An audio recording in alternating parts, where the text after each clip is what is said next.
জবরদখলকারীদের থাবায় বন্ধ হয়ে আছে নিকাশি ব্যবস্থা। নিকাশি বাধা পেয়ে নোংরা জল উপচে পড়ছে রাস্তায়, স্বাভাবিক চলাচলে নেমে আসে অস্বস্তি। এর জেরে কৈলাসহরের লক্ষ্মীপুরে পথ অবরোধে বসেছিলেন স্থানীয়রা। এই অবরোধ কাণ্ডের জেরে অবশেষে টনক নড়ে ব্লক ও মহকুমা প্রশাসনের। মহকুমা শাসক সহ ব্লক প্রশাসনের আধিকারিকরা ঘটনাস্থল ঘুরে দেখেন। প্রশাসনের তরফ থেকে জবরদখলকারীদের দেওয়া হলো চেতাবনী। উদ্যোগ নেওয়া হচ্ছে দখল মুক্তি সহ নিকাশি ব্যবস্থা পুনরায় চালু করার। শীঘ্রই প্রশাসনিক পদক্ষেপের কথা জানিয়েছেন কৈলাসহরের মহকুমা শাসক প্রদীপ সরকার। পঞ্চায়েতের আন্ডারে যে বিভিন্ন ড্রেনগুলি আছে, যেগুলি বিভিন্ন কারণে বন্ধ হয়ে আছে, সেগুলি যাতে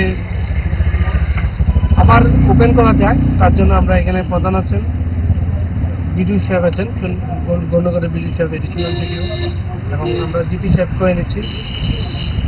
সবাই মিলে আমরা এখানে দেখছি কীভাবে গ্রামের প্রধানও আছেন এখানে।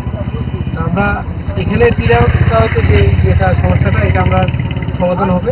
আর এটা আমরা বড় যে পিডব্লিউডি ড্রেনগুলি কীভাবে সলভ করা যায়, এগুলি নিয়ে আমরা ডিএম স্যারের সাথে কথা বলবো। ডিপার্টমেন্টের এটা দরকার হবে, পিডব্লিউডি ডিপার্টমেন্ট বা অন্যান্য যে ডিপার্টমেন্ট আছে তাদের।